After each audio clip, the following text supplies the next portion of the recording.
fucking knows. What's up, Zach? The fan noise? Yeah, the fan noise.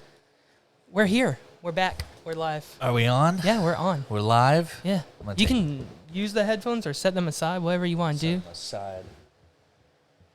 In But case we're yeah. going to watch some clips later. Exactly. Put them on for the clips. I think, hopefully. Maybe we don't need them for the clips either. I have no idea. Who knows? I don't know. Are there clips? Do we have clips? We might have clips. Hell today. yeah. We usually do have clips. I usually bore people with music. Oh, good.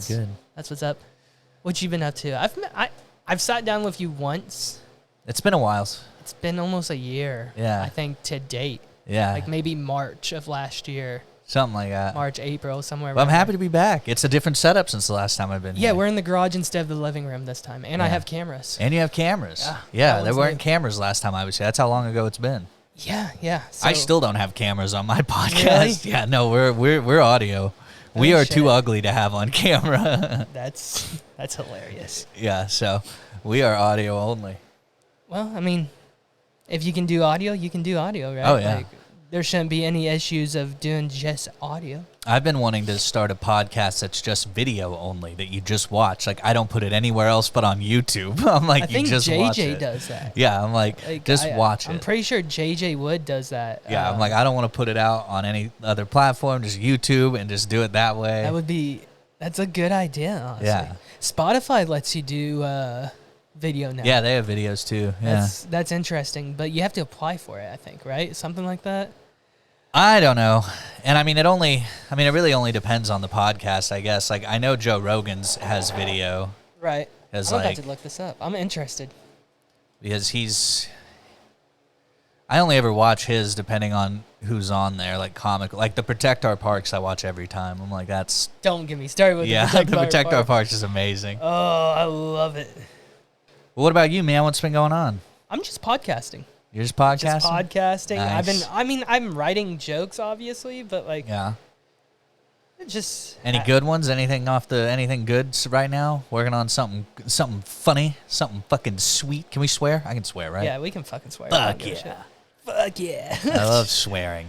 Um, Sorry, family that'll watch this. If they do, don't watch this.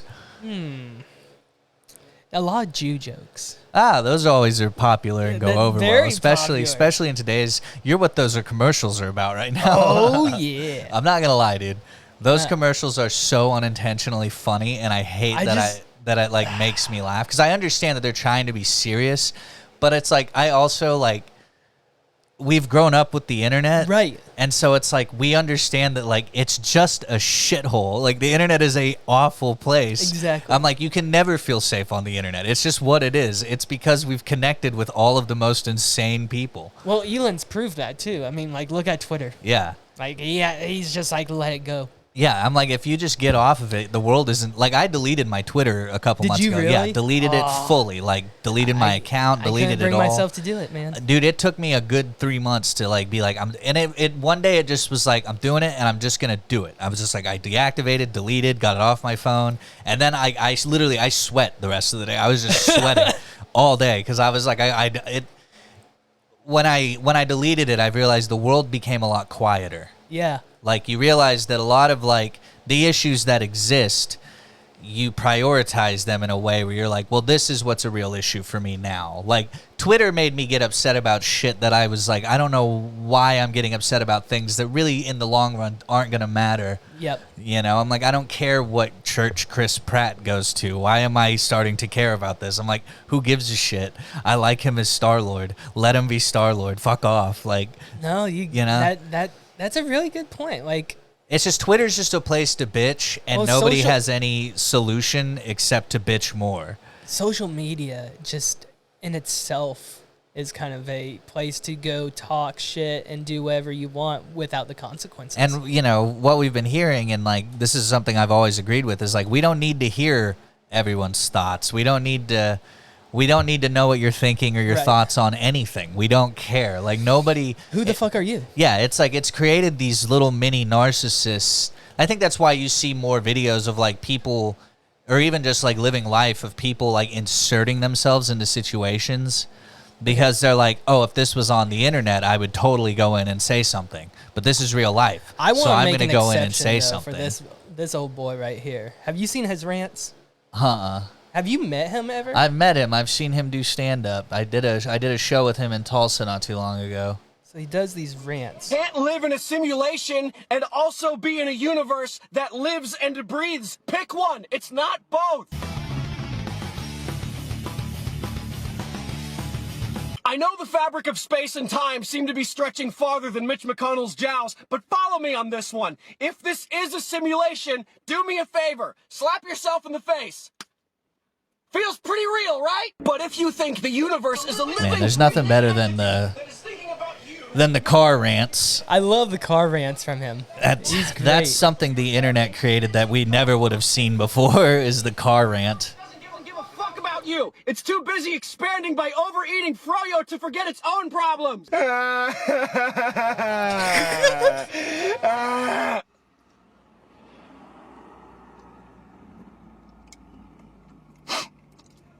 In times of tribulation, we tend to ask ourselves, is you or is you ain't? Thank you, screaming autistic Viking. Really appreciate the input. Maybe stop deep-throating death. It's blocking your throat chakra. I'm starting to regret this idea. I feel like Elvis sitting on a toilet. I don't have a solution for this feeling, but a few suggestions to maybe quell it. Very sunny day. It is. He's like getting brighter. Like he's about to like just completely white out the screen with his face. Dude, he's so bright. It's almost transparent. I know, it's crazy. Jake, we love you. Detach yourself from the media. They're only trying to keep you scared. Or you can repost profound quotes on your social media and simply pretend to be okay. Yeah, I mean, these are okay to me. I enjoy those. I think, yeah, rants are fine. Rants or whatever. Rants are just, you know. Like, without the internet, we wouldn't have that. Well, my thing is you would. It just wouldn't be on the internet. You're always going to have a buddy who thinks like that. You're always going to. See, the thing is you always had people who believed the earth was a simulation that were ran by the Jews, that lizards run the people. The problem is that they were just guys in your neighborhood that you were like, that's Crazy Phil. He thinks lizards run the fucking government. Crazy Phil now has a platform where he can reach other people who think lizard people run the government. Right. And that's something social media has taught me, is that like-minded people should never meet. They should never meet. You should always have friends with different ideas. Like, it blows my mind that there are people out there that are like, I can't be friends with someone who's a Republican. And I was like, that's crazy. I was like, because you need a Republican friend there to keep you in check, and simultaneously you keep them in check. It's like that's what we are missing now with social media, is that we can't keep people in check. We just go and attack them. There's no check and balance. Yeah. I mean, our government, there's supposed to be a check and balance, but they're a little wild right now. The government's a little wild right now. Extreme. You know, I would say both sides are extreme right now. So I'm like, I'm gonna sit here and just kind of enjoy the world burning right now. The middle of the road people, like, I'm very middle of the road. Like, I lean more right than anything. Yeah. But like, I've come to become more moderate because like, there's some laws about abortion that's just like, we can't do that. Like, so I'm more of a pro-lifer, but like, there's states that are like, if you miscarry, you're looking at jail time. Yeah, like, that's crazy. That's crazy. That's insane. You can't do that. It's not her fault. It's a natural thing that happens. That's like, so then where does that stop? Like, you know, like. Yeah, I mean, that's eventually it's just like, are they just going to be used for birthing? Like, you know, I'm very much pro-choice because I very much, you know, I'm like, we're put on this planet to have choice, and when that's one of the most beautiful things about America, and something that I'll always say is like, America has allowed us to have the choice. I was like, you go to other countries, a lot of them don't have choices, and it's like, you know, and I get the whole, you know, whatever, it depends on your whole sanction of life or whatever. With the whole 15-week idea. Yeah. I think a lot of the states. 9 months, I don't give a shit. If you want to get rid of it, get rid of it. Who gives a fuck? Oof. At the end of the day, there's too many goddamn people. That's my thing. See, I'm the opposite. I'm like Elon Musk. I think we need to populate the earth even more. No. Fuck no, dude. 7 billion's not enough. And plus, I also think, like, my whole idea is I think we're really behind on our schedule as human beings. I think we should have been probably a multi-planetary species maybe 30, 40 years ago, in my opinion. Oh, where have you been, dude? That's insane to think about. No way. Yeah, dude. No way. Because, I mean, if you look at that changes if you go back and stop the Crusades. It can't be 30 or 40. That's hundreds of years ago. Well, I'm talking you have about to quit. You have to make religion. Government stuff. I'm not talking about necessarily the religious. I understand that goes thousands of years, but I'm talking about like government-wise. Like if we had actually focused during the JFK era, or even JFB or Johnson era, you know, Lyndon B. Johnson, all that, more on the space program than anything else, I think we would have been able to do, I mean, you know, because I feel like after 69, we were like, all right. I'm also on the fence, though, that it's like we don't need to go to space. There's nothing out there. There's nothing out there for us to do. There's nothing for us to go to. We're not designed to be out there. It's cool that we've gotten out there, but I'm at this point, I'm like, why do we need to go? Send drones, send robots, send anything else. We don't need to leave. I want to make things better on Earth before we even decide to go, hey. Now, that could have changed if NASA put more money into, or if the government put more money into NASA after the 60s. But, I mean, you're going from... Or kept it. I mean, you're going into Nam. It's like, America is a war country. We've always been a war country. Yeah. You know? It's like that's... Nam was pointless, though. Nam was there was no reason to even get... it was a...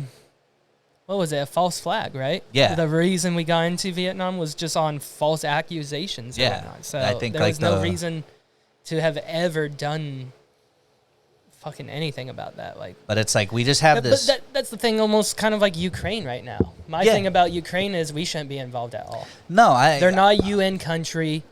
As much as I support Ukraine where they are right now. It's not like, you know, let's go Russia. I'm not like that. But like at the same time, I understand Russia's point of view too. Because the UN was trying to get Ukraine to join them, and that would put missiles at the front door of Moscow. Yeah, and that's a deal. That's literally like if Russia went to Mexico, or the Cuban Missile Crisis. Like Cuba is literally on our front door with Washington D.C. at that point. So like, and then that was like, and I mean, there was that deal that we made with Russia being like NATO can't cross this line or some shit like that, and NATO's done nothing but like push towards. Well, I mean, it's crossed it multiple times. Yeah, and Ukraine is the last straw. I mean, with Putin getting Crimea back. He was like, okay, I'll allow everything else. But once they touched Ukraine, he's like, no, because that's their Robin to their Batman. You know? And America's basically the Joker at this point, trying to, I don't know what I don't know what. I'm not trying to make us the bad guys in this scenario. I'm not trying to make Russia the good guys, but that's how I've heard it in different scenarios. They're really, in this whole situation, it doesn't really feel like there is like a good or bad guy. No. It just feels like there's a lot of money getting pushed around and a lot the people getting blown up for no reason. Look at the Ukrainian their whole system on the economy was from FTX, right? Yeah. That whole scam of Bitcoin or digital coin. That Freed guy or whatever. Yeah, and it just went bundling back into, you know, politicians' hands. Oh, yeah. So it's just like, what the fuck are we... People, you know, they always are like, what are we... That's our taxpayer dollars just going back into millionaires' hands. It's like, we're getting taxed the millionaires. More than millionaires, probably some billionaires up in there. You know? Whatever. But the people who actually run the country. I always say, you know, people are like, how do you make change in this country? I was like, the first real thing that has to change is you have to get money out of the government. You have to get lobbyists out of there. Well, you have to let politicians be funded completely by the people. Yes. And then that can determine who's going to be most liked. But you have to also demolish the central banking system. Because you know the central banking system isn't even part of the United States. Is it not? No. I had it's not no even idea. us. So basically, to my understanding, and don't quote me on this, guys, but to my understanding, we're comedians, not financial people. Say like a bank comes into Stillwater, right? But it's a federal bank. Okay. Okay, so you can get money from that federal bank whenever you want, but you have to pay back to the federal bank. So, but it's owned by the federal government, right? Yeah. It's not owned by the town or anything. So what the central banking system is owned by, and this is all conspiracy theory, Rothschild, Soros, you know, the big names. Yes, the Illuminati families, all that kind of stuff.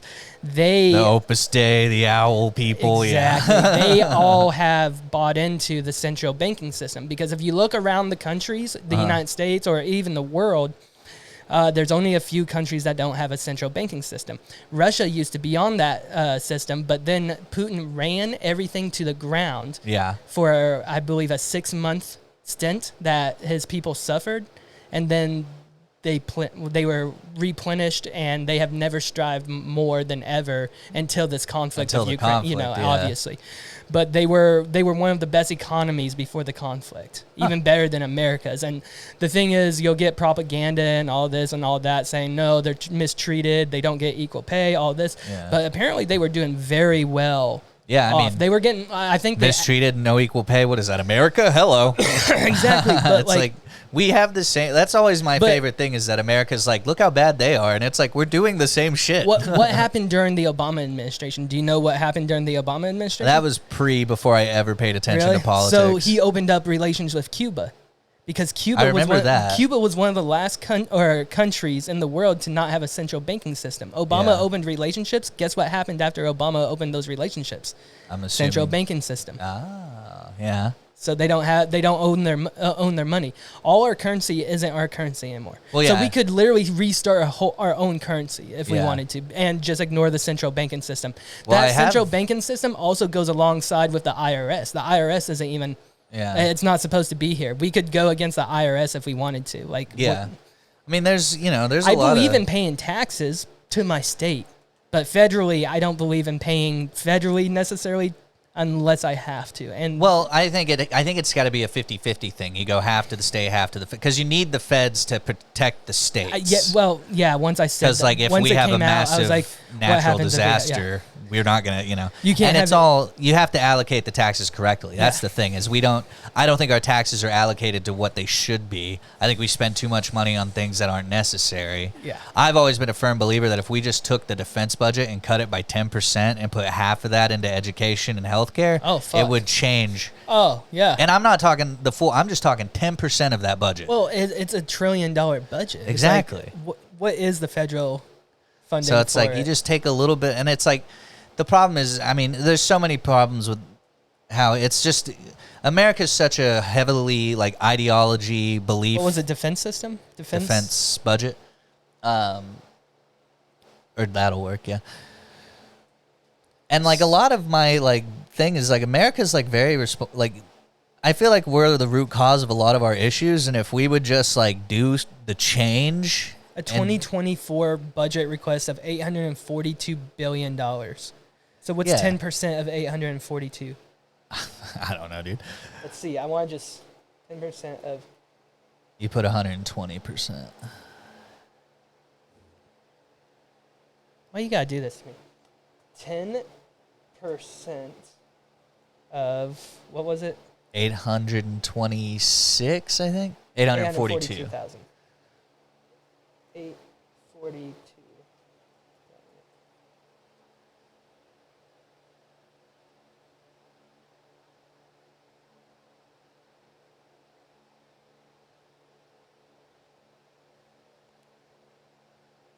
842. 84.2 million. Is that right? That looks right. That ain't too bad. 84 million. You could just take that and put it into fucking healthcare, education, and that would change. I think it should go into education before healthcare, but that's just me. I think that's. Were you looking into a healthcare system? What's your opinion on a healthcare system, like a Canadian healthcare system, or? I think there should be more options in the healthcare, in health insurance and all that. I think it's been cornered, is my opinion. Yeah, I just think it should be. I don't think my whole thing is I just don't think you should go bankrupt for having to go to the fucking doctor. That's the thing. It's been monopolized by three or four main corporations. If you spread it out more, I think you wouldn't have that. I mean, that's a lot of America. It's everything in America is owned by 3 or 4 people. Target, Walmart. Yeah, it's all owned by fucking Kellogg's. Dollar General's now moving up with Walmart and everything. Yeah. Did you hear about that? Dollar General's they're $1 billion company now. Yeah, because they're closing Walmarts everywhere. They're closing down Walmarts all over the place. No shit. Yeah, I'm pretty sure they just pulled all the Walmarts out of Chicago. San Francisco closed their last Target. Yeah. That's right. It's because shit's getting bad out there.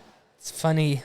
That's all blue cities too. Dude, blue states. I'm not criticizing Democrats, but I kind of am at the same time. And I'm not saying red states are doing any better at it, but it's at the end of the day, at the end of the day, it's nobody just wants to put in the work to make the change. Right. Because we just want to bitch about it. And then we sit here and go, well, why won't these politicians do anything? And it's like, because why would they? We're not pushing them. We're not marching down the streets like they do in France with guillotines. Like, we're not that way, because Americans can't mobilize like that. We can't get on the same page. Even people who are, like, I have friends that are liberals that can't get on the same page because they have like one little difference of like how something should work. And I'm just like, can't you understand that it's all the same? It really is all the same. That's the thing. No one,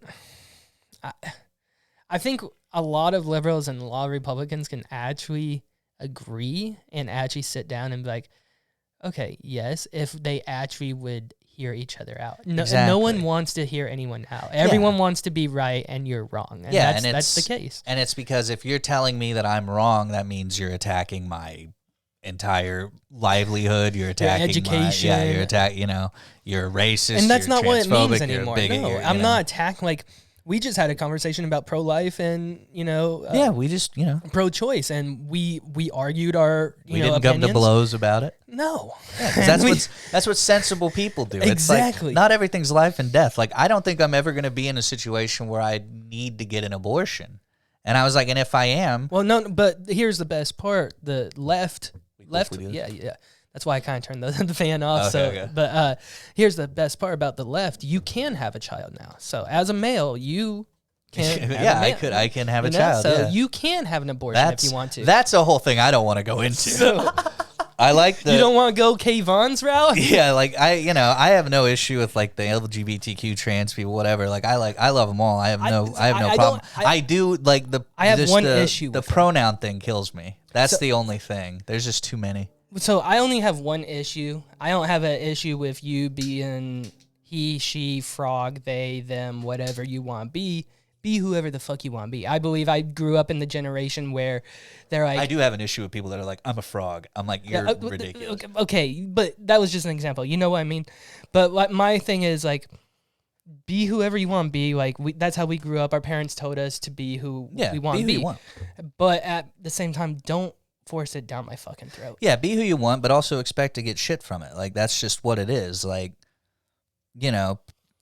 people are just gonna give you shit no matter what. Like I put stuff on TikTok and I put a video up and this guy just got on there and just talked shit on my mustache. Like he talked nothing. He was just like, shave your mustache, and I'm like, fuck you. I'm like, why would an Asian mustache? Yeah, it's distinguished. It's great. I love it. It's like people are weird. Like people just want to talk shit. That's all it is. People just want to talk shit, and it's easy with the internet. And and I feel for like all the LGBT, I want them to be comfortable and feel good, but I'm like, at the same time, you have to understand that people on the internet are shitty. I'm like, I try to explain that all the time. I'm like, people are just shitty on the internet because they can be. It's just because they can. They can just be like, hey. And there's no one that's threatening to punch them in the face. Exactly. I remember someone, might have been a comedian, that was like, all these people have never been punched in the face, so they don't know what real pain is. I remember a comedian, when I started out, I had sponge-brained some jokes from bigger comedians and everything. And during one of my performances, I openly admitted that I did it and whatnot, and I made it a whole joke on myself, and people were calling me the mini Mencia for a second there, But, like, it was, like, bigger, like, Bert Kreischer kind of level guys that I was sponge braining from. But a certain comedian down in OKC called me out and personally messaged me. He's like, I don't like how you went about that and everything. Yeah. I'm like, I'm sorry. I mean, not, your opinion doesn't really matter to me, but thank you for letting me know. Yeah, I mean, as long as you're not stealing jokes verbatim, like, that's fine. Like, I used to do this joke about gun control, actually, and then I went and saw Bill Burr. And Bill Burr, I think I've probably told this before, did the exact same, not the exact same, but like to the T, same subject, almost to a punchline.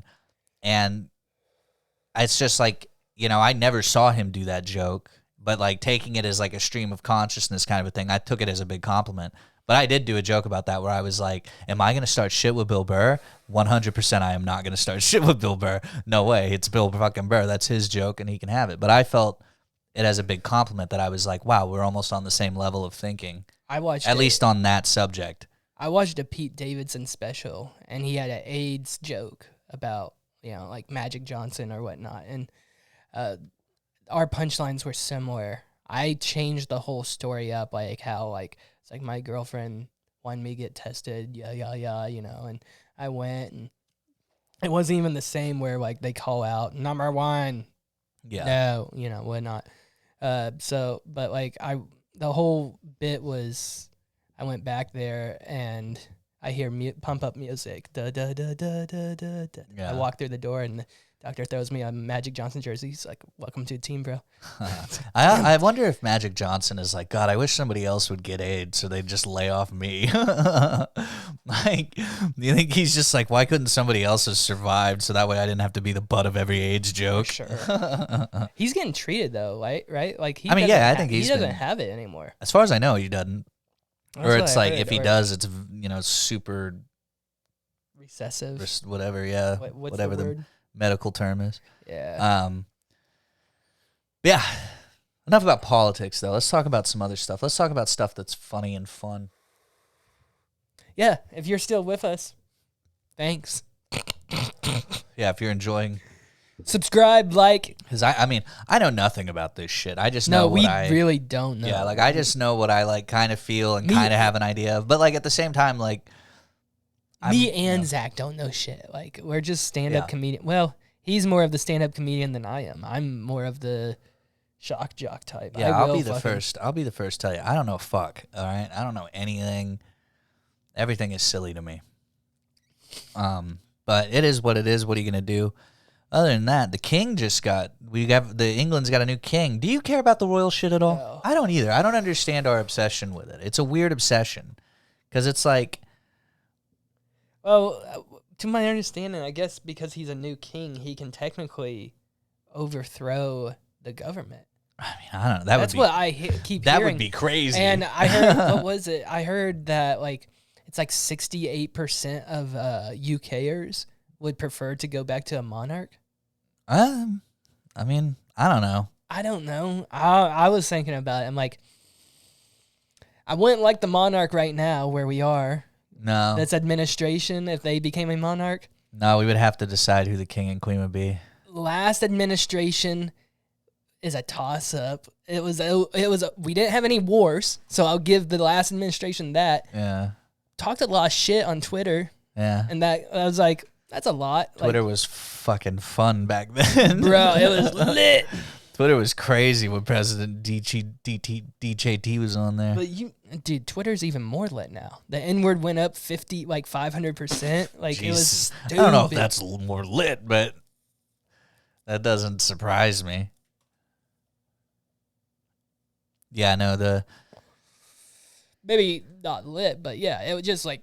No, if we had to pick a king and queen of America, it would have to be like a fucking contest. It couldn't be anybody that's already in the system. Yeah. It'd be like Beyonce and Jay-Z. Holy fuck. That'd be the crazy thing. Like, so it couldn't be anyone in the race. Watch, like, just the whole South be like, all right, then Donald Jr. It's like, fuck. You're like, oh no, we fucked it up. We made the rules. Then who's next after Don Jr.? Eric? Fuck. Then Barron? I don't know. Barron could be the last hope for us. Yeah. I feel like... By being like, I don't want to deal with this fucking bullshit. What was it? I was watching TikTok where, like, AI... They created an AI that, at first, it was too biased, right? Yeah. And then... over like a 30-year span, they incorporated it to the point where it wasn't biased at all, and it hacked into everyone's phones. And for politicians, anyone running, it would download every politician's thoughts, brain waves, activities, and then you could choose the politician that was the most likely candidate.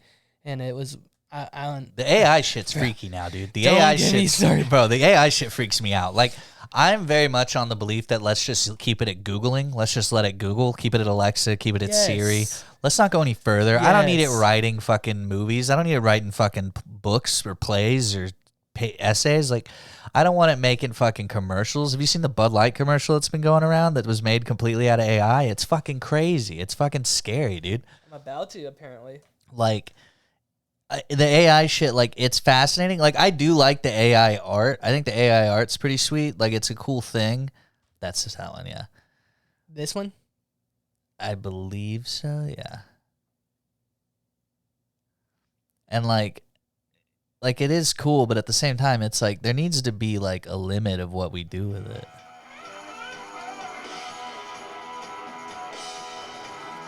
AI looks like, AI looks like what I think acid, like what the world looks like when I'm on acid.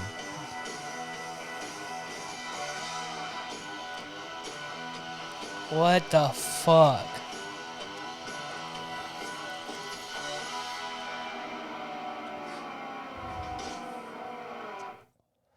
Yeah. I'm not okay with that. It looks like what everyone looks like when you're on acid. Yeah, that gave me really acidy. Yeah. I got a little anxiety. Give me a minute there. Jesus Christ. What?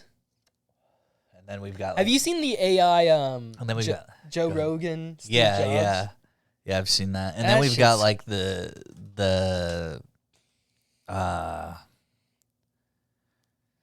AI robots coming along. You know, there's something else. Can't remember.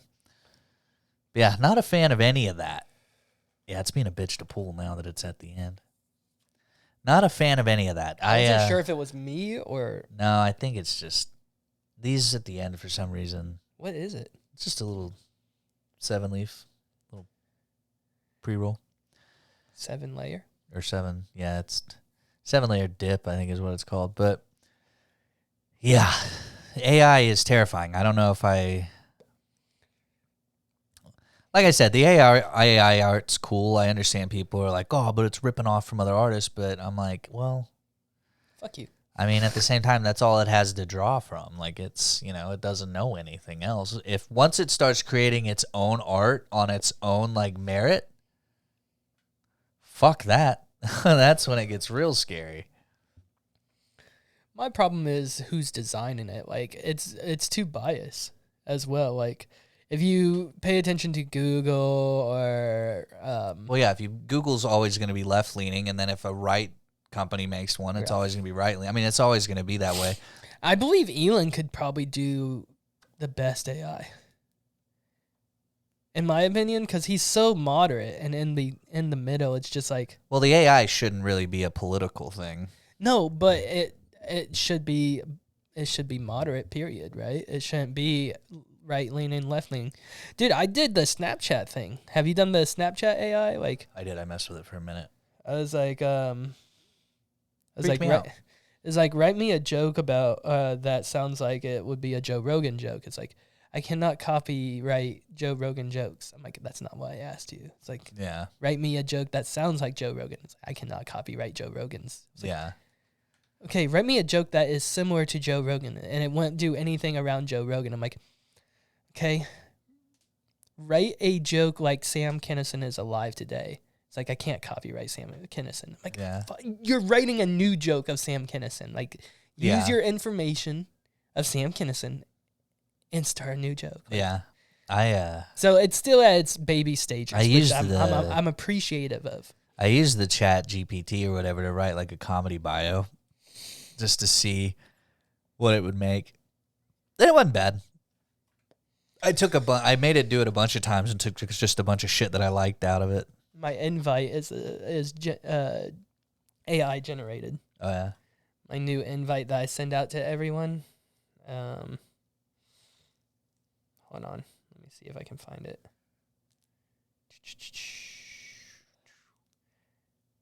I invited Cody Troutman. So it's like, guest, we would like to invite you to be a guest on the Heley Cast podcast. We would love to have you join us for an hour and a half recording. The podcast is in our studio, and we'll provide you with all the necessary equipment. We are podcast inspired by the Joe Rogan Experience, the Bertcast, and this past weekend.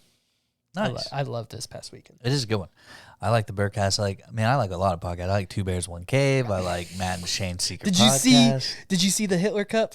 Yeah, the Hitler Cup's one of the funniest things I've ever seen on fucking that. Bert's reaction. Yeah, that and the Kool-Aid thing. And then when they did the dance off, like, some of that shit is like some of the funniest things I've ever watched. I like that one. I like Matt and Shane. I like Chrissy Chaos. I like Hey Babe. I haven't watched Chrissy Chaos yet. I need to get into that. I like Bad Friends. Bad Friends is Whiskey good. Ginger. I like Whiskey Ginger. We Might Be Drunk's good. That's the Mark Norman and Sam Morril. Okay. I also do Tuesdays with Stories because I love Joe List.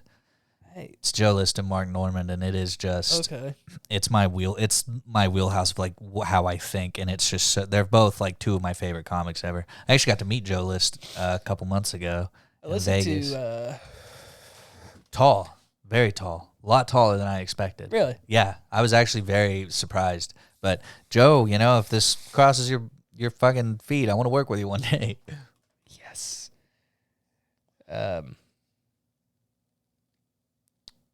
Who else did I listen to?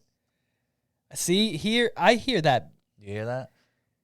You're sucking hard. I know. I wonder if we need to poke a hole in it. Maybe. I was trying to work it down here, break it up a little bit down there. Without fucking spilling the fucking cherry. What are you gonna do? But yeah, going back to the AI though, the AI Snapchat, I was messing with it, and I kind of freaked me out, so I deleted my Snapchat. I was like, fuck that. But then I had some friends that I talked to on Snapchat, and they're like, get it back. So I brought it back, and then I decided one night, like I was kind of drunk and a little high, and I started fucking with the AI a little bit. And so I sent a picture of my dick to the AI. I was like, here's my dick, AI, and then Snapchat deleted itself off my phone, and I can't re-download it. So it's a weird situation going on there. Don't know what to do. So I don't have Snapchat anymore. Damn, Snapchat blocked you. They did. My AI said nope. What would they expect from Snapchat? I don't know. I miss it, kind of. What? But yeah, no, the AI thing really freaks me out. Because I remember reading this article on Reddit, and it was like, AI can destroy humanity in like 30 years. And I'm like, why don't we just stop making it? I'm like, why don't we just stop? Like I said, leave it at Siri, leave it at Alexa, like leave it at writing essays. Like, the more I think about it, the more I'm like, I don't want robots like Star Wars. Or if we do, I want like R2 robots, something easy and manageable.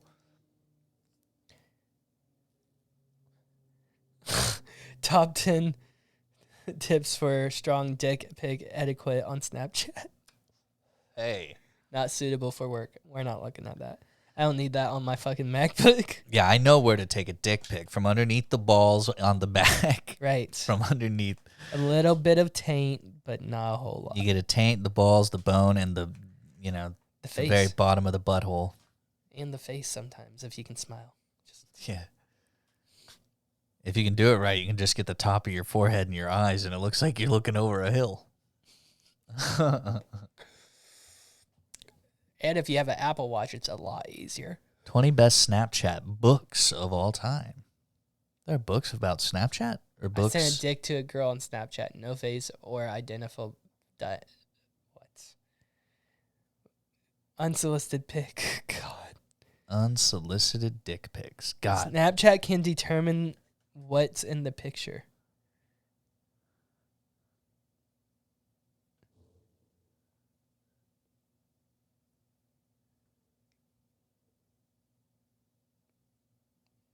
Can you see any of the pictures I send to you? As I mentioned earlier, I'm just a text-based chat, so I don't have the ability to see any pictures. Wow, that closet is packed. You must have a lot of great outfits to choose from. What? Have you ever seen the one? There's one that I saw where it was like, do you know where I am? And it's like, I do not know your location. And it was like, all right, is there food around me? And it like pointed out a bunch of restaurants around. And she was like, what the fuck? You don't know my location. I'm not okay with this. This shit is weird, dude. AI is just... I want to go back to the days of the 70s where it was just like rotary phones and fucking cigarettes, like Stranger Things. Yeah, like 80s, just 80s. Dungeons and Dragons. Exactly. I want it. I'm so over this futuristic bullshit. I'm about to start going back to the old Cold War was the only thing we really had to worry about. Russians, KGB, yeah. mean, it's kind of like the 80s. We have to worry about the Russians. I mean, again. the late 90s was still like that. Pre-2001. Yeah, it was KGB. A lot of KGB late 90s or in the 90s because of the Berlin Wall falling and everything. Yeah. Which was like an opening to the West, apparently, for the Russians because they tumbled it down and then everything, their whole ecosystem, Soviet Russia, all that fell. Yeah. But all because of a wall coming down. And Gorbachev. I mean, Gorbachev was... He's the guy with the birthmark, right? I believe so, yes. Gorbachev. But Gorbachev was the one that was like, all right, fuck it. It's funny. We refer to a lot of, like, leaders by their last names. I was thinking about this the other day. When you think about, like... Gorbachev, right? Yeah. Something like that. Like, when you think about, like, World War II, everyone's referred to by their last name. Churchill, Stalin. Hitler, Mussolini, FDR. Roosevelt, Roosevelt, Johnson. Mao. Everybody's referred to by their last names. And it's like that's prominent throughout history. Everybody, for the most part. Unless you had like a moniker like Alexander the Great or Genghis Khan. Like, I mean, Genghis Khan was his name, but like... Well, Emperor Yamamoto? Yeah, Emperor Yamamoto. Yeah, like you have like shit like that. And he have a title, but we like, never used his first... Clinton, Carter, Eisenhower, Obama, Bush Sr., Trump, Biden. We don't refer to leaders by their... I was going to just say FJB. FJB. Man, driving up here, I was like, you know you're in Oklahoma because they're still selling them Trump 2024 flags, dude. I was like, holy shit, they're Let's Go Brandon Trump 2020. I had a buddy that bought, when like Trump was at the height of the presidency, that bought the Rambo one where he had his head on the Rambo. Oh, my God. And like my friend's a very liberal guy, and I was like, why'd you buy that? And he goes, because I'm going to have grandkids one day. And he goes, and they're not going to understand how insane this was. And he's like, and this is going to be my proof to them. And I was like, that's thinking ahead. I was like, I wish I'd have thought of that. I will say, like, I'm not a big fan of like any of the like MAGA stuff, but like the white, dude, I am so. The white MAGA hat is actually like kind of cold. Like it's pretty sweet. Like I wouldn't wear it. About? It's just the white. It's not a red MAGA hat. It's just the white one with red lettering. No, it's black lettering. Like what? Oh, yeah. Like it's kind of a. You know, it's not too bad. Like something like that one? Yeah, but I've seen one where it's just like MAGA, like kind of like that one on the left, but it's blacked in. But okay. I would never wear one just because I don't like brands. Who was it? John McMillan told me he bought a red, white one. The red famous one. Because like, I mean, in a way, it's like it is a part of history. That's exactly what he said. He was making a joke, obviously, at first, and I was like, I stopped him. I was like, why would you do that if you're not? Because he was talking shit about Trump, obviously, or whatnot. Yeah. He's like, fuck Trump, all that, and then he came back and he's like, but I did buy a hat down in Texas when I was down. Well, there. It's like having like why? Like one day, it's history. Yeah, it's like one day having Trump stuff's gonna be like having Nazi memorabilia. Like maybe not to that level of extreme, but it's like that level of idea. Did you hear about the Argentina Nazis? What'd they do? What are they up to? The Argentina Nazis. So I've been listening to a lot of Tim Kennedy lately. Like I listened to this guy named Dale Brisby and Rodeo Time. I've heard of Dale Brisby. I actually just recently heard of Dale Brisby. So he has a new TV show on Netflix called How to Be a Cowboy. He takes on interns that people have never been cowboys or whatnot, and they go down to Texas to Winnebago Ranch or wherever it is, and he teaches them how to, be a cowboy, basically. And they get to bull ride and bronc ride. And I'm honestly, I'm waiting for... I texted... He gives out his personal phone number, and you can text him intern. And once he needs an intern, he'll send out, a nation or whoever has his number text message on instructions on how to do it. So I've sent the intern thing, and I'm, waiting... Nice. And I'll see if because my whole idea is I'm doing this whole production thing, doing all this. Yeah. I'd like to learn that and become better at it. But while I'm there, I can also help him ranch, and because my dad owns land and everything, so I know a little bit. Yeah. I'd also be learning too. But I mean, I'm a grunt.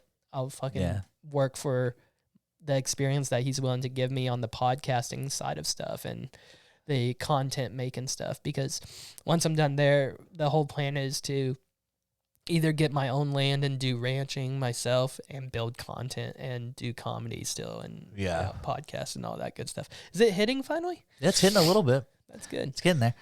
No, yeah, I just recently saw a clip of him on like TikTok or something. Interesting guy. I like guys that kind of, because I mean, I think there is a part of America that doesn't realize, and I growing up here, it's like I've been around it. It's like that shit's like not easy. Like ranch work, like the shit that like has to run for us to get a lot of the shit that we have in this country is done on the backs of some good old boys. You want a good hearty steak? Yeah, like it takes a fucking minute to get a good hearty steak. And then, dude, once you learn the fucking sale prices. Oh yeah, I work because everything goes per pound. I work at a bank, and we have a couple people who they do like selling of steers, cows, horses, and I mean some of the money that I've seen them like checks. It's for like a horse. Okay, horses are different. Horses are a lot different. But well, I mean, I've seen it for cattle too, but like you think cattle, you'll see a big paycheck, but like that guy probably didn't make a whole lot. He made enough to live off of. Yeah, like you're looking at that and you're like, whoa, he made a lot. It's like, no, he's got to put it back in feed, put it back into the I mean, it's ranch, like there's a lot of money that has to go back into it, but at the same time, it's like horse wise, I mean, you can sell one horse and buy 3 more. That's the thing. Like Secretariat has like 2 daughters. Yeah, if you have like a champion winning horse, dude, you make a ton of money just for that thing. Fucking, you make a lot of money. Don't quote me on this, but I heard Secretariat, if he was still alive, he could be $1 trillion horse today. Jesus Christ! Thank God they don't live long. But yeah, it's I think it's with this. Yeah, it's an E. I'm dumb. Let's see what his net worth is. I may be completely wrong. So estimated to be $7 million. So if he was $7 million after that, I think it had net worth today. Yeah, right there. His stud career was a 22%. There we go. 37.1 million in 2021. God, that's 2 years ago. Damn. So dude, that probably went back up still. That's crazy. It's insane. They're releasing a movie about him, aren't they? Or did they already? Well, there was a Secretariat movie like years ago. I thought they were coming out with a new one. I don't know why. There's only so many times you could tell that story. Seabiscuit was interesting too. Maybe that's what I was thinking about. Seabiscuit. We haven't had like a very famous horse lately, but it's also like horse racing isn't as like prominent as it once was. I don't think like horse racing seemed like really prominent at one time in America, and like it's still like a prominent thing. Like we still pay attention to the Kentucky Derby and all that shit, but at the same time, it's like I don't know. It felt like when I read the Seabiscuit book, and it was like everybody knew Seabiscuit. It felt like Hidalgo. That's what I'm thinking of. Oh, Hidalgo was a good one. I thought it was Hugo. No, it's Hidalgo. That's the Hugo's the Scorsese film. I think. Yeah, Hidalgo is the racing across the Sierra. It's got Viggo Mortensen in it. Yeah, he doesn't do many films anymore, does he? He probably doesn't have to. I guess not. Lord of the Rings made him a lot of money. That's right. Yeah. I didn't think about that. But he's done some stuff between, like he still does some stuff here. Yeah, he does. Like I think he was just in a Cronenberg movie not too long ago. No shit. Yeah, Cronenberg like released. It was like him, Kristen Stewart. I forgot that was him in this too. Yeah, I think he might own that horse. I think he owns the horse from the Lord of the Rings, or he did. I'm trying to think of which actor it was, but it was after. I'm personally terrified of horses, so. Really? Yeah, they freak me out. It may have been The Rock, actually, that they were using turtles in a film, and he asked them what they were going to do with them afterwards. Oh, it was Stallone, because they had him in... Stallone? Yeah, because they had him in, like, Total Recall or some shit, because they're still alive. Yeah. And, he asked, and they were like, we'll probably just... kill them, or we'll eat them. Euthanize them, or something like that. Yeah, they're not going back to the wild. No, he's like, I'll just take them, and that's who it was. Yeah, you're right. Yeah. No, I mean, you hear stories like that all the time. I would do that. I mean, if I become an actor or whatnot, I would fucking take home the horse. I mean, I wouldn't take home the horse, but I would definitely. I would be like, oh, you got a dog? I'll take the dog. I'd do the horse, dude. If I could give me a free horse, well, I guess it's not a free horse. You'd have to pay for it, obviously. But if I could get the horse, I'd get the horse. Because I just heard Chris Pratt, he went on one of the late shows, and they asked him, I guess Guardians of the Galaxy is finally done. Like, everyone that's in it. 3. It's good. I saw it it opening night. I loved it. I think it's my favorite one out of the whole. I've watched some parts of it, like where the car one, like the car scene where it's like stupid design or whatever. Yeah, that's a good one. It's very. So, I thoroughly enjoyed it. But I've also been on the Marvel. I've always been a comic book fan, but I've been on the train since Iron Man, and I don't plan on getting off anytime soon. Same. I've slacked because it's not, to me. Don't get me wrong. Guardians of the Galaxy is obviously Marvel based, but it's not what I grew up with. I grew up with Iron Man, the Hulk, like the Avengers. You know. Spider-Man is the exception from the Avengers, but he eventually became an Avenger, right? Like, those are the ones I grew up with. So I recently learned about Guardians of the Galaxy probably 10, 15 years ago. I didn't know anything about them until, then, and fuck, dude. Like, I don't understand how Disney and Marvel are so far ahead of DC. Is it basically Disney has to buy DC?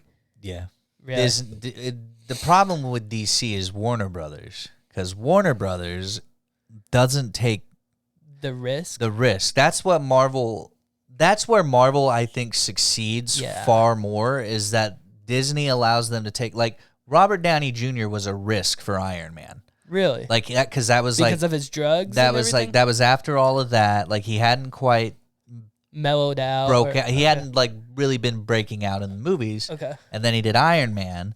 And if Iron Man is not successful, we have a whole different 20 years of movies. It's a different world. And the same thing with Thor. Well, yeah, because they talked about Tom Cruise was up for the role of Iron Man at one point. And same thing with Thor. They take a chance on Chris Hemsworth, Tom Hiddleston, two actors, a British actor and an Australian actor that nobody had ever heard of, put them in this movie. Yep.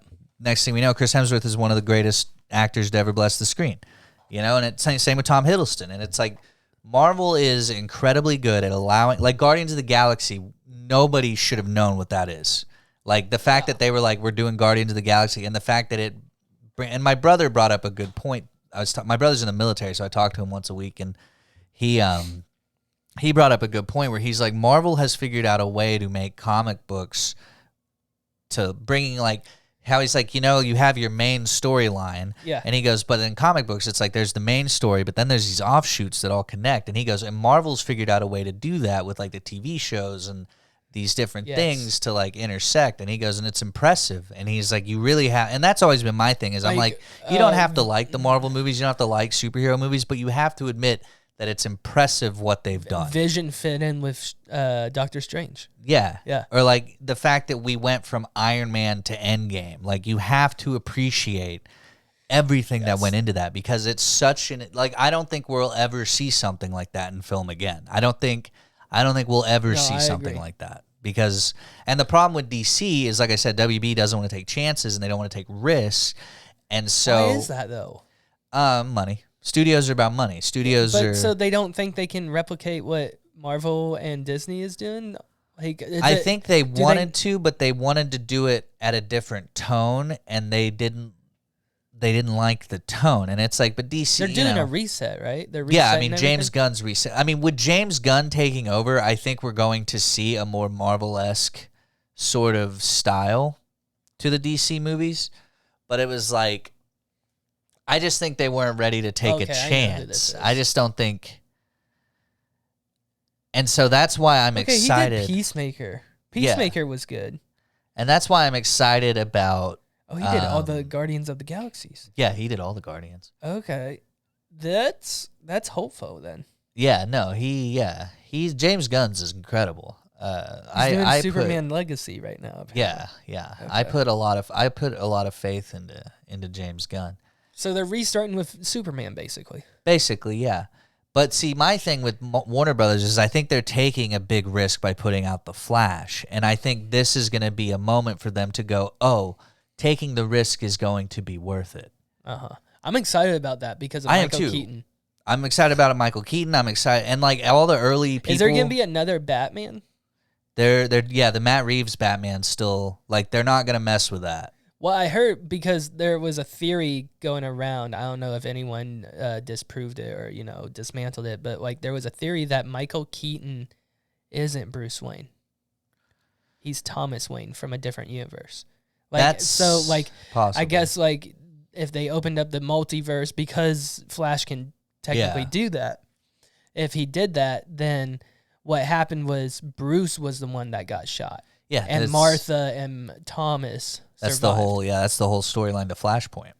Oh, okay. See, I'm not a big DC fan, so there's a whole series called the Flashpoint Paradox where Flash goes back in time and he fucks it up where Bruce is killed, Thomas becomes Batman, Martha becomes the Joker. Yes. And then Superman never gets captured by the government. Aquaman and Wonder Woman are at war. Like there's fucked up. Yeah, the Flashpoint like is very insane. But I think they're loosely kind of doing that in this one. Okay. But based on just some of the shit that I've seen in the trailers. So you think Michael Keaton might be Thomas? Maybe. It's very possible that he could just be Bruce in another dimension. Universe, yeah. I'm just excited that we're getting a little bit more of Ben Affleck as Batman because I don't think he got enough time as Batman, and so I'm very excited. Is he coming back? He is. He's in this, so I'm very excited that he's in this and that we get to see a little bit of him fucking in action because I really liked Batfleck. I think Batfleck was great. Like I really thought he was a good Bruce Wayne as well. Yeah, he was. Yeah, Christian Bale was a good Bruce Wayne Batman, not for DC but for Christopher Nolan. Yeah, and I understood that once I saw Ben Affleck's Batman in the new Batman versus Superman. I was like, Bale could never fit that role. Yeah, it's a different Batman. Yeah, it's 100. It's not the dark.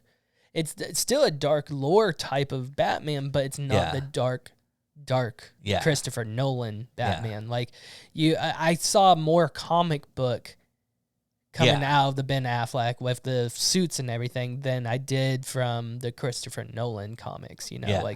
Or not comics but movies. Yeah, I hate how the last Christopher Nolan movie is they nodded to a Robin, all that kind of stuff for who was it? Not Jared Lathrop. Joseph Gordon-Levitt. Yes, Levitt. No, and I'm sad that I'm a big fan of Henry Cavill's Superman. I like the Man of Steel. I thought he was a good Superman. They did him wrong. And I hate that. He was a great Superman. Yeah. But because they did him as Superman, if you did Christian Bale, just imagine those two head to head. It just doesn't look. Yeah. Even if you put Christian Bale into Ben Affleck's suits, I don't think it would have worked. No. Now, Christian Bale maybe as Bruce Wayne in those might have worked too. Because he was the elegant, great Bruce Wayne in Christopher Nolan, and him meeting Superman in that meeting with who's the bald guy? Lex Luthor. Yeah, that awkward moment kind of thing. I feel like that would have been a good one. But Ben did a great job. Like I'm not talking shit on Ben being Bruce or Batman. He was a great all around actor. I'm excited to see what they do with this Superman legacy. What was your opinion on the Zack Snyder cut? I loved the Snyder cut. I thought the Snyder cut during it. It's long. It's way too long. A lot of those scenes did not need to be in slow motion. That's his thing, though. What am I gonna? It was a lot of drawing out. It could have been a lot. It could have been an hour shorter, but. I really liked it just in terms of it fleshed out the story more. It made the villain a little more compelling. It like Batman v Superman. If you watch the extended cut on the villain because I fell asleep and then I woke up. Yeah, and all I remember is the Joker on his knees at a destroyed world. Yeah, talking to the Batman. Yeah, about things, and I was like, what happened? And to my understanding, Superman's the bad guy technically because in the alternate universe, it becomes an alternate universe or something. Yeah. Where Lois dies and then he just goes completely mad and destroys the League and everything. It's technically the Injustice storyline, but it's a little different, I think. Okay. Because in Injustice, he goes around and starts destroying all these bad people, and he's like, "Look, we're safe, we're doing good," and they're like, "Yeah, but you're killing people," and he's like, "Yeah, but I'm doing good. I'm killing the bad guys." And they're like, yeah, it's still... There's still a weird thing about this. Which, like, that dichotomy of that is weird. I don't know. Me. At this point, I mean, if someone was Superman, I'd be like, kill him. At this point, I'm like, just. Have you ever watched The Boys? Yes. The Boys is great. Like, Homelander is exactly what, like, we need right now. Not what we need, but like what you're saying. Yeah. Like, Homelander would be terrifying. So yes, what we need right now. Yeah, like no, I would not want to fuck with Homelander. Like, he's the blonde one, right? Yeah, he's like the Superman character. So to my understanding, I've only like watched bits and pieces. I haven't watched like full episodes. Bro. He's going through a breakup, isn't he? Okay.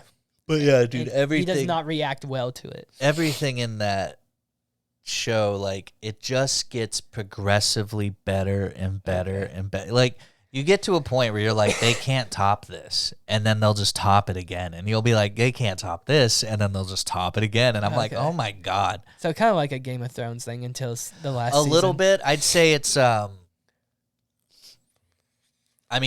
say it's right now it's on par with how good Game of Thrones was in like the first 3-4 seasons. Yeah, Game of Thrones was great until they fucking rushed the last Until season. Disney came to B&B and was like, hey, you want to write a Star Wars movie? And they were like, let's wrap up Game of Thrones. Is that what happened? That's my theory. They were like, fuck this. We got offered Disney money to do Star Wars. And then fucking Game of Thrones came out and it tanked. And they were like, well, fuck. And they fired him. I'm like, yeah, because you fucked up you had the best show on television. Yeah. You literally had the best show of television in your hands, and you fucking botched the ending. Now, part of it is on George R. R. Martin for not getting his shit together. Right? Yeah, he's still not done. Really? It's supposedly we're getting like the next, I think it's supposed to be the 6th or 7th book is coming out. Oh my god. Because I know there's 5 out, but But yeah, it's just like, dude, if he would just get his shit, and like he's at a point where he's even said like there's gonna be, I mean, there's different shit in the book anyway as it is. There's shit they just couldn't keep in the show or do in the show. Well, what I heard is the book is like 10 times gorier.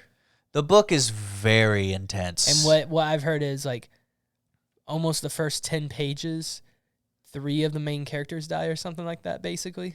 Something like that, or the first 50 pages, something like. I mean, people. Yeah, I mean, a lot of people die very fast in that book, and like I read the first 3 before I started reading the show, and like, yeah, I mean, you read the show? I've never read the show. Oh, the books. I read the books before I watched the show. And you said read the show. Oh, my bad. I read the show. I read the show before I watched the books. Okay, but fuck yeah, that's how you do it. But yeah, no, it is definitely like there's a lot of shit. Like they're coming out with a new series based on based on a book called the Knight of the Seven Kingdoms, which is this like story about this knight called Sir Duncan and his squire Egg, and it's just a tale of their journey through, and it's like everything. So it's like it's after like the Great Targaryen War, but before. The new they went to King's Landing, I think, or King's Landing is just now a thing. Because I read Fire and Blood too, which is like the history of the Targaryens, which is like Dances of Dragons or Dragon. No, this is like the Tales of Fire and Blood or some shit like that. It's what's a new show that just came? The House of Dragons. This is what House of Dragons is based on. This book, and what's interesting is the part of House of Dragons is based on is like literally like right in the middle of the book.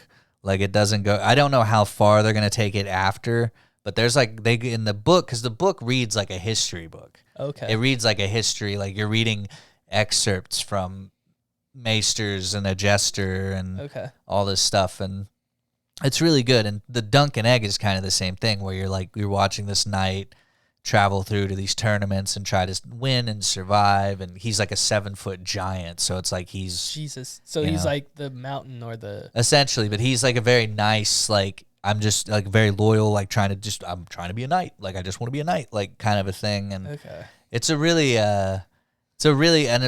they're doing a series of that, and I'm like, there's some shit in that you are not going to be able to show. What do you mean? Oh, just like the same thing with like Fire and Blood. It's just like there's a lot of shit in there that I'm like, because you have to remember that like in this book, like in the show they seem older, but in the book they're like 12, 13-year-olds. And it's like they're getting fucking gutted, decapitated, raped. Like you can't show a lot of that shit on television. So like in the show though, they make the Rhaenyra, who's like, shut up, Rhaenyra, who's like the main girl, like in the book, it's like when she's like 12 or 13, but in the show they make her like a lot older, which is like she's like in her teens or like 17, 18. It seems like, but because it's like, you know. Yeah, you have to make it appropriate for today's time. Yeah, because a lot of people are like, why would George R. R. Martin write it like that? And it's like, well, he's basing it off old medieval English people. Yeah, I mean, historically, if you actually look at it, I mean, that's what happened. Exactly. Yeah, kids were having kids. Maybe not the dragon part, but yeah. Yeah, I mean, people were having kids at 14 because you died at 30. Like that was your halfway point. Like, you know, it's like nobody lived very long back then. What's your opinion? So like, it's so weird that we have this kind of stuff coming out with Game of Thrones and the ice wall and everything, and then Antarctica.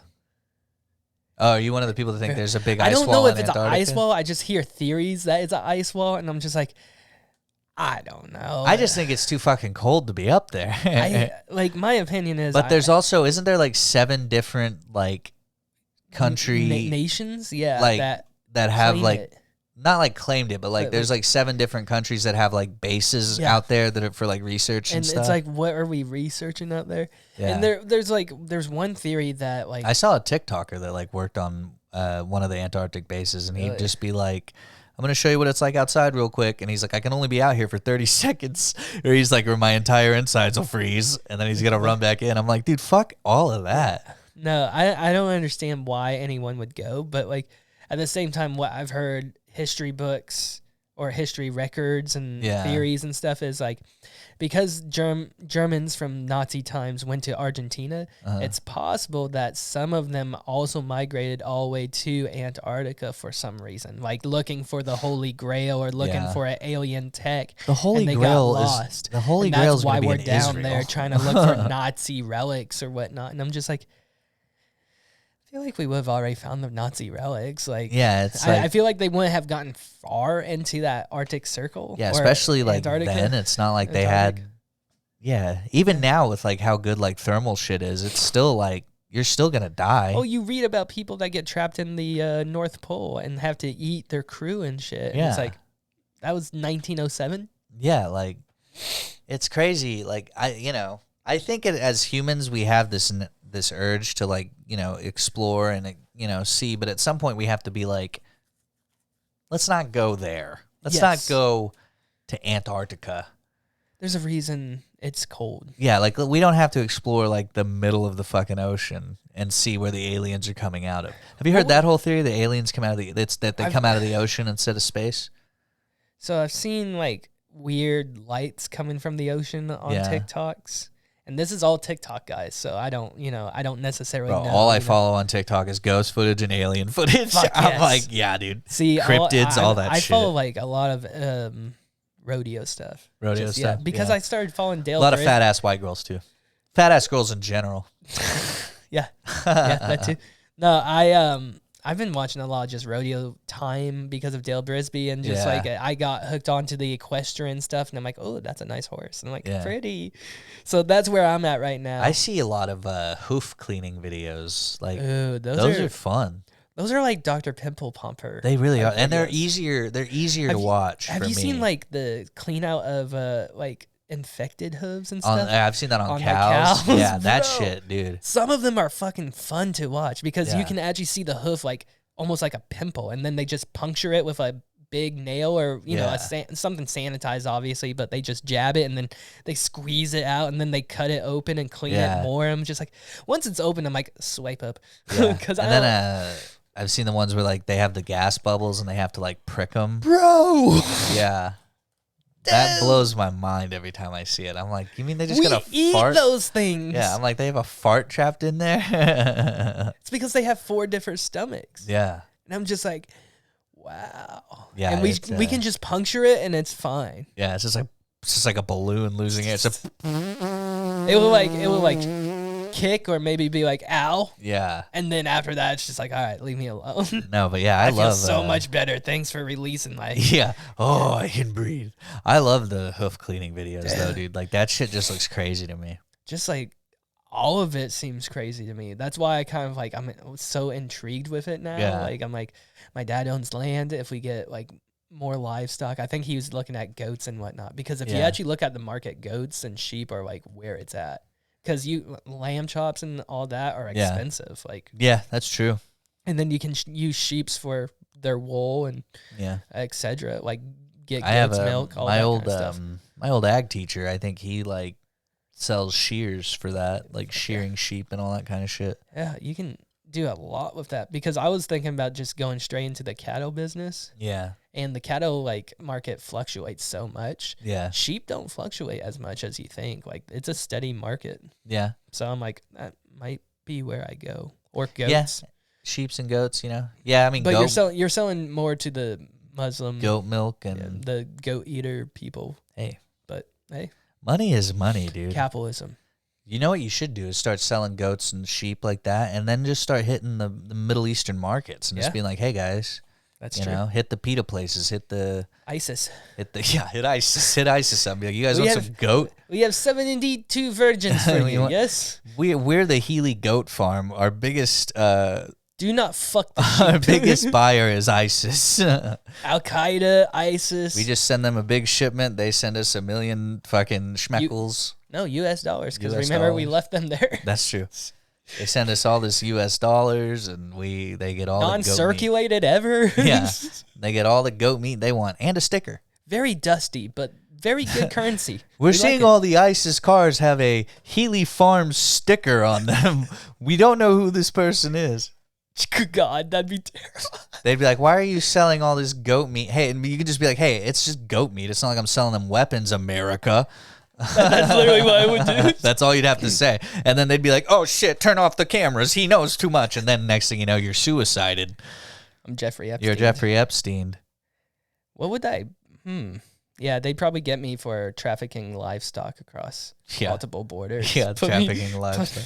I'm not a New York citizen. He was putting fentanyl in all his livestock. Right. I'm not a U.S. or I'm not a New York citizen, but they'd get me somehow indicted in New York, and then I'd have to stay in the same room as Epstein. Yeah, they're like, they found child porn on a laptop that he used 20 years ago. It's not even my laptop. I Bought it haven't from owned someone. Yeah.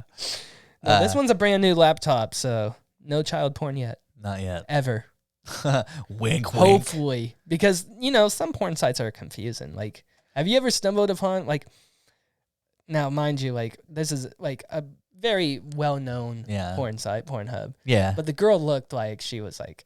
Well, Pornhub got in trouble for that. Like, they got in some heat for that. Don't tell me that, because maybe she was. Now I feel terrible. Well, she might not have been on the video. I mean, it was, like, multiple videos of, like, that kind of shit happening. Really? Where, like, underage girls were getting put up there. And, yeah, I think they got, like, shut down or taken out pretty hard for it. Really? I mean, they're still up and everything. Well, I mean, I'm just saying those videos. Like, that's why I think Pornhub is, like, exclusively, like, creator content now. Like, it's, like, you can't be, like, amateur anymore because of, like... I didn't know you could be amateur at all on Pornhub. You could. As far as I'm concerned, everybody's a star. OnlyFans is kind of like that. Like, and I mean, some porn stars that have moved to OnlyFans are making way more money. Christy Mack. Adriana Chechik, like, making way more money, dude. Yes.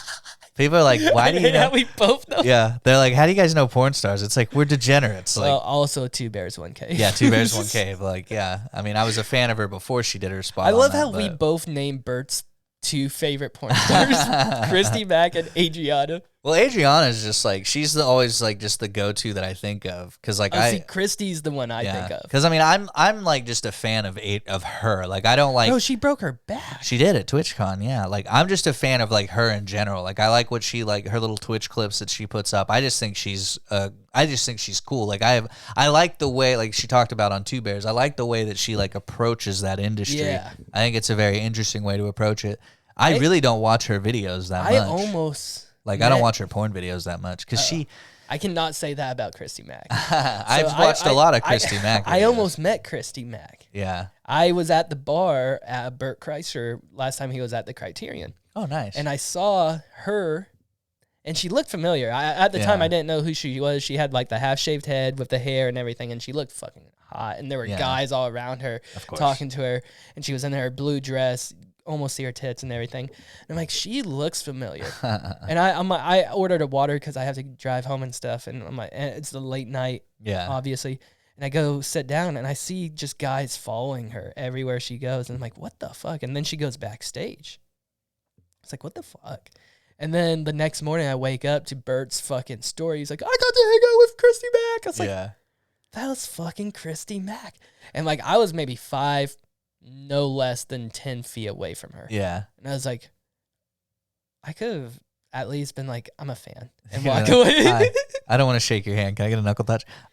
Yeah, for sure. No, yeah. I mean, I'm someone again, that I don't approach like right, people. yeah. Like, I probably wouldn't have approached her in the first place, but like that's. Now I will say when I was in Vegas for the first time, you would probably talk to Adriana. I would maybe like if she was like by herself, I'd just be like, hey Adriana, I just want to say hi. What would you do if she's like, I'll suck your dick?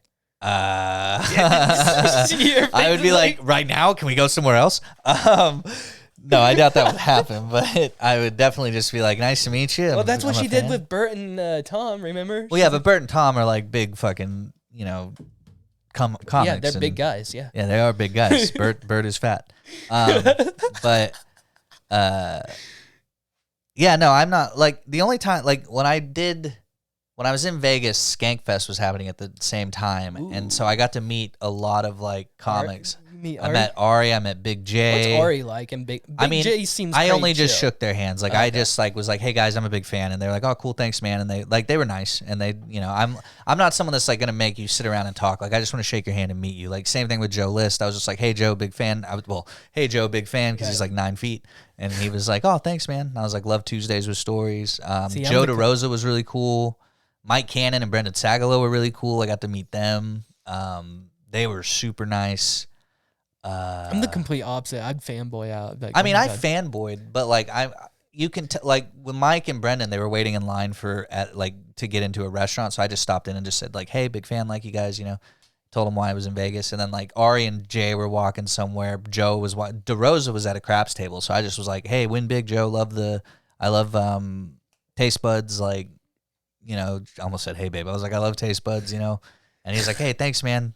Trying to think. I saw Colin Tyrell. I didn't get to talk to him. I saw Kevin Ryan from Are You Garbage, but I didn't get to talk to him. Saw Karen Feehan. Is Are You Garbage KFC too? No. Is that Skank Fest? Are You Garbage is just part of their own podcast. Oh, thing. is it? Okay. Yeah. I thought it was part of like the Barstool guys. No, either the Barstool guys or the Skank guys. No. Okay. I think they're their own. I mean, I don't know. They just go on YouTube. What's the Skank Network? The Gas Digital. Gas Digital. Yeah. That's what I was hoping to. That's what Big J's podcast. Yeah, is on. Okay. I was hoping to meet Lewis. I really wanted to meet Louis J. Gomez because I mean that's the guy. I mean he's the shit. Like the guy's fucking. I like him. I think he's a cool dude. So I was really hoping to maybe like bump into him. I saw him and Big J on the Burtcast, and I was like, oh, okay, nice. this. Oh, I met Rich Voss, and he was with Bobby Kelly. I didn't get to talk to Bobby Kelly, but I was like, Rich, I'm a big fan. Okay, and he was like, cool. oh, thanks, man. But yeah, I'm jealous. Ooh. You got to meet some of the Eric OG. Griffin. I got to meet Eric Griffin. That was fucking sweet. I was like, Eric, dude, I'm a big fan. He's like, oh, thanks, man. And my dad was like, Montez, and he was like, thanks, man. I'm more jealous of the Rich Voss one because that's a OG from Opie and Anthony. Yeah, I mean that's a legend. I used to listen to Opie and Anthony, so like Rich Voss introduced Patrice O'Neal and Jim Norton to the show, so like it's like damn. Yeah, Voss is a legend, dude. But yeah, saw a ton of comics. It was really cool.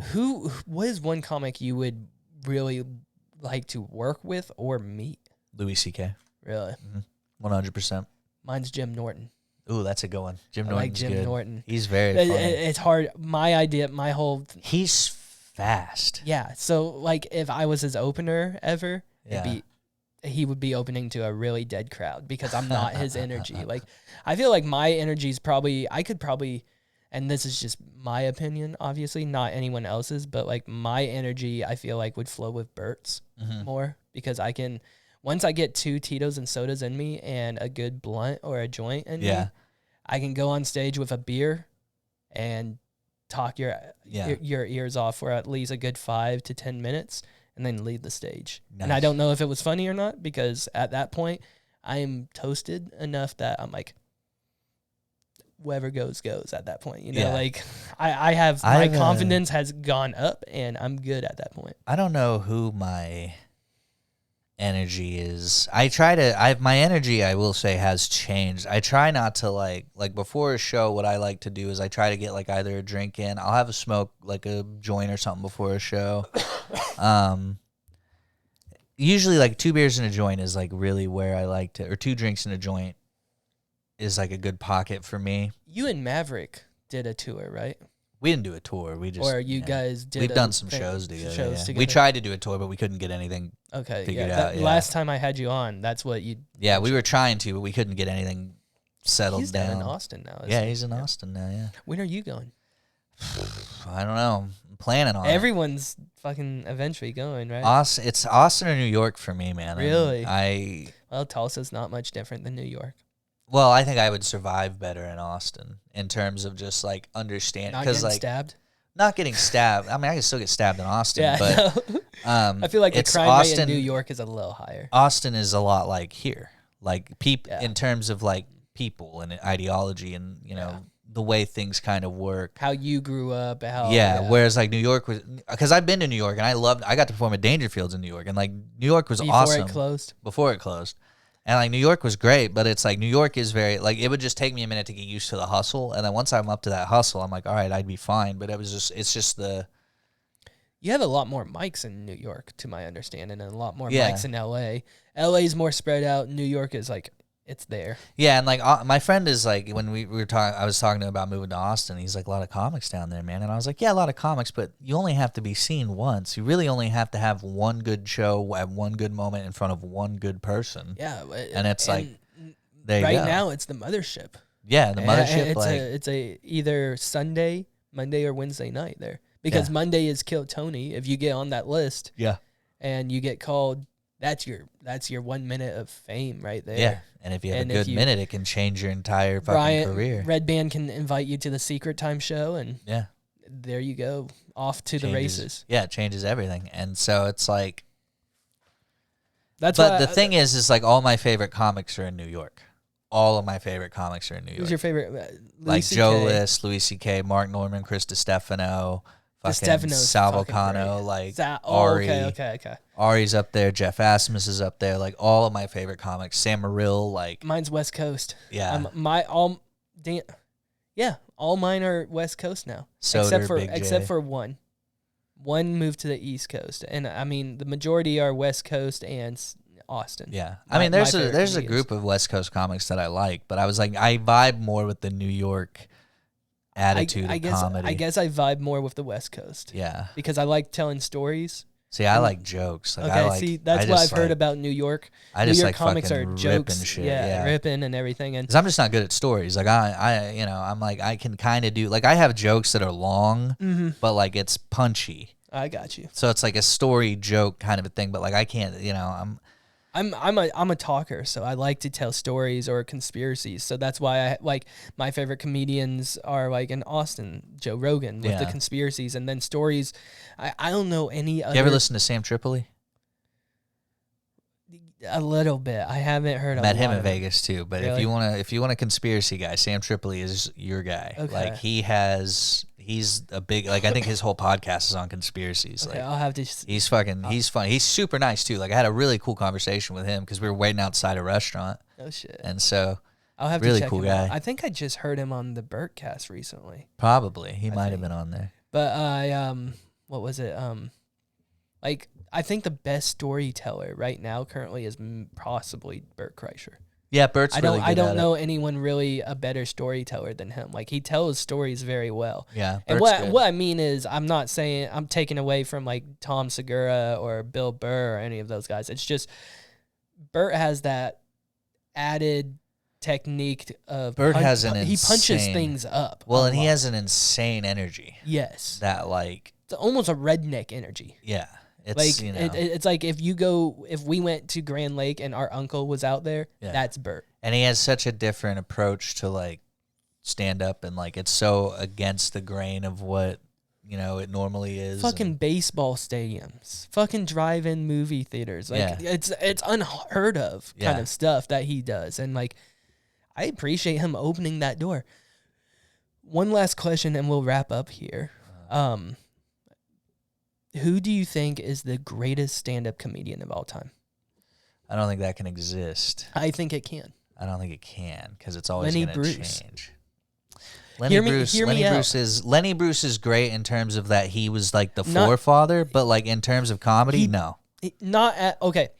I guess what I mean is who is the grandfather of all comedy, which would be Lenny Bruce, because he trailblazed everything for us. Because comedy before him was just kind of punchy punchline, knock joke kind of stuff. Well, it wasn't like, it was slapsticky. Right, and Lenny Bruce brought the attention of government and politics and he made stand-up a one-man thing. He made stand-up kind of like, we're going to talk about real things. Okay. In terms of like, I'm not going to, Yes. But it's like Dangerfield would talk about, I get no respect kind of stuff. But I mean, to call Lenny Bruce, personally, I'm someone that doesn't... I take it back. He may not be the greatest comedian of all time. I would say Richard Pryor is the greatest, funniest comedian of all time. I can make the argument for... personally, I think it's Paul Mooney, but you can make the argument for Pryor. But I think it's Paul Mooney. Mooney is a good one. Paul Mooney, anything I've ever watched Paul Mooney do is absolutely 100% I haven't seen a lot of Mooney, but I agree with you. I mean, Paul Mooney wrote for Pryor. Yeah. So that's where I was going with that. Yeah. But I'm also someone that believes there can't be a greatest ever because everything is so subjective. You have to, everything, like, whenever somebody's like, what's the greatest band ever? It's like, you could have the Beatles, you could have Stones, you could have Zeppelin, but it's like, you're never going to come down. Right. You're never going to come down to an actual answer. I mean, I'm sure there's like a mathematical, scientific, like, thing that because I know they did that with movies. Like, the funniest movie ever scientifically, I think, is Airplane. Because they did it, they did laughs per minute, and it had the most laughs per minute. No shit. And so I think Airplane is technically the funniest movie ever made. I mean, it could be different now, but like I remember, like if we could do that, but like I said, music, comedy. That's my big thing with comedy and like the whole cancel culture thing is that people that come after comics, I'm like, well, you don't have to watch me, just watch something else. Like you don't have to like, it's like you don't like John Mulaney, don't watch John Mulaney. Why are you putting yourself through that? Like, I think people forget that like things are subjective. You don't have to like everything, right? Yes, and it's I agree. You have to sometimes accept that you're going to pay money to see something that sucks, and that happens. I was listening to Joe Rogan with Pauly Shore just recently, like this week, and Pauly and Joe both mentioned something about who might be the greatest comedian of all time. Yeah. And Joe Rogan mentioned the same, where that's kind of difficult because of times changing. Yeah. But he did say Chappelle may be the greatest right now. Chappelle's the greatest right now. Yeah. Chappelle is top of the line, the best right now. I mean, Coy? In terms of like... What about Coy, though? Who? Joe Coy? No. Really? No. Joe Coy's funny. Did he just have his light up moment? No, Joe Coy's funny. I'm not saying Joe Coy's not hilarious, but I don't think Joe Coy's as... like Chappelle. They're two totally different Do you think it goes... In the current era, right now... I think if you look at it from a technical standpoint, Seinfeld is... better than Chappelle? I mean, in terms of just like... joke writing, I think they're on par, but I think Seinfeld's... I always talk about Seinfeld in a way, I'm like, if you want to learn how to write a joke, Seinfeld is someone you pay attention to, because Seinfeld is very good at that. And I was like, and Chappelle's very good at that, but Chappelle is also, it's very similar in how they do it. It's just, Chappelle is more kind of realistic on the way he tells it. But yeah, I would argue that Chappelle is the best today, like alive right now. Honestly, if I'm being really honest, I think one guy that doesn't get the credit, that is someone that I think is a genuine fucking destroyer, is Joey Diaz. I was gonna say, like Joey, everybody loves Joey that's my Diaz. One West Coast guy that I enjoyed that went to the East Coast is Joey Diaz. I've seen Joey Diaz live, and I've never seen cocksucker. Never seen somebody crush a room as hard as I saw him crush that room. Dude. It was crazy. Like, it was legit like one of the craziest things I've ever watched. I've got to go check him out whenever he tours or comes through here. If he ever does. Fuck. But yeah, Joey Diaz is like... It sounds like I have to go to Austin. Yeah, maybe. Because, but like, I mean, isn't that what Joe's trying to do? Bring all his friends in? And basically. I heard Joe No, he did offer Joey a house. Like, he's like, I'll buy you a fucking house to move here. Yeah. What friends do that? Like, I mean, good ones. And that's my goal. Yeah. So help me, guys, by liking and subscribing. Yeah, like and subscribe. And do that good shit. Follow me on social media and shit. I'm on Instagram at really Zach Amon. You have any shows to promote or anything coming out? Because I mean, you have your hunt club. Yeah, right? I host the Hunt Club open mic every Wednesday in Tulsa. Sign up at 7:30. Starts at 8. Come check that out. Then I do my own podcast. No, we don't talk about other podcasts. We don't talk about other podcasts. Okay, No, all not right. good. It's called Getting Greasy. It's a podcast all about the Trailer Park Boys.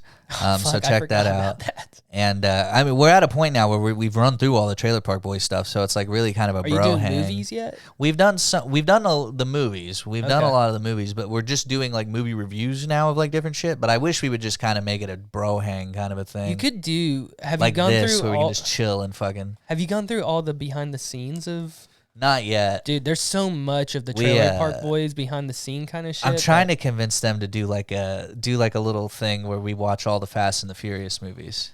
But like neither of them want to do it because they're little bitches and they're like, those movies are stupid. And I was like, yeah, I'm not saying they're good. I'm just saying it'll be fun. It'll be fun. They are dumb, but it's a cool bro hangout. Pop some beers, eat a pizza. You may have mics. Don't fucking talk when you have pizza in your mouth. But like when you don't, keep the volume. No, that's our thing we like to eat in the mic. Really? Oh, I love it. Like because last time we had headphones and everything. So like when we are hearing ourselves, I don't like that. Yeah. Maybe in this kind of environment, I wouldn't mind it because I'm not hearing you snack or whatnot. But if I listen to my podcast and I hear people snacking, it just bothers the fuck out of me. I used to do this podcast out of Austin Slaughter's podcast studio when he let me, and God bless him. Like he was the greatest, kindest host to let me do it, and he would make like fucking street tacos or just whatever, and cook for me and my guest, and we'd eat during the podcast, and I'd go back and be like, we weren't smacking terribly, but there's moments where it's just dead air, and you can hear us just like, so no, we always do like to do like a classic chip try. We always do like different shit like that. Okay. And so there's a couple moments of dead air where we're just like chomping down and we're like, sorry about that. This shit is good. I like trying to, I think I'm going to start adding kind of a your mom house aspect or like segment to this whole show. I subscribe to a lot, or not subscribe, but follow to a lot of weird, disturbing things on Twitter. Yeah. So thanks to your mom's house. So like I think at the my very TikTok's fucked because of them. Yeah, exactly same. I think close to the end, probably not this episode, but like other future episodes, I'll be like, "What do you think about this?" Click and just like, just capture the reaction video, like because I've been watching a lot of reaction videos and like, dude, TikTok they average like 10,000 like likes or views, and I'm just like, fuck. Okay. Reaction videos are funny. Yeah, I'm starting to learn that. Anything else to promote? No. Just follow my social media. I post usually when my shows are. I can't think of when. I know I have some coming up. I think I might have one next week. Let me look. What? He's on my podcast and he's like, I have something, but whatever. Something's coming up. This is your moment, bro. Yeah, this comes out next this Friday Wednesday. on the 12th. I'm doing a show with Hugo Willie in Tulsa at I believe it's at the Alumni Bar. When's the comedy club's Tulsa Comedy Club's night? Is that Friday or Saturday? Because I keep getting two different. Oh no, this is at the Tulsa Comedy Club. I'm sorry, this is at the Tulsa Comedy Club.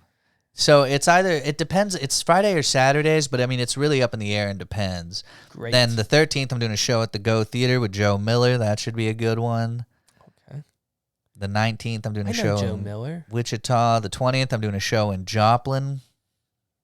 I got a lot of shows coming up. Joe Miller, she's funny. Joe Miller's hilarious. I love Joe Miller, and I love her husband too. Her husband's one of my favorite people in the entire world. I think I believe Castro X. I believe I King have Castro. her scheduled for like the 24th of this month. Yeah, Joe's hilarious. Dude, I'm scheduled out till like almost mid-June now. That's awesome, man. That's good. It is awesome, but at the same time, like my guests will text me and be like, "We're still good." I'm like, "Oh yeah. I have to start. That's why I've started putting shit in my calendar because people will be like, "Hey, you still on?" And I'm like, "Oh fuck." And like that's why I know for certain I remembered you because of what happened our last time trying to do this.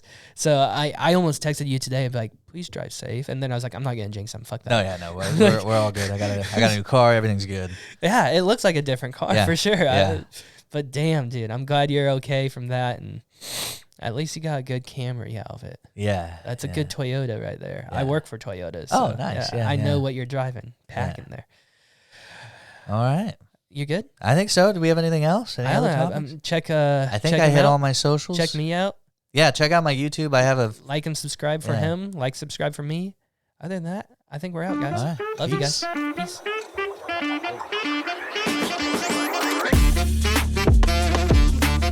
Hello, Mark Trotter. How are you? Hey, I'm good. How are you? Good. Welcome to the Heley cast. What's up, Billy Freeman? What's going on, man? How we doing? Good. How are you? Good.